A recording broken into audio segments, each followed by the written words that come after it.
La Vierge à l'enfant en marbre provient de l'abbaye Notre-Dame de Longchamp. Au début du XIVe siècle, la Vierge, principal intercesseur entre les hommes et Dieu, occupe un rôle central dans la religion.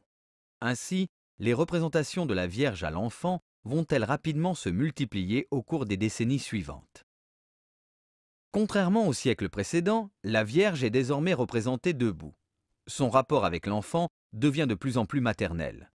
L'enfant, lui, s'anime et devient plus joueur. Le groupe est en train de jouer avec un oiseau, sans doute un chardonneret. Dans la tradition médiévale, cet oiseau préfigure la Passion et aurait reçu la tache rouge qu'il a sur sa tête en passant sous la croix.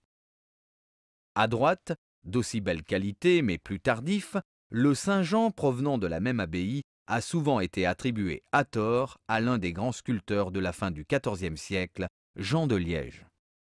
Cette œuvre est très différente du reste de la sculpture de cette époque.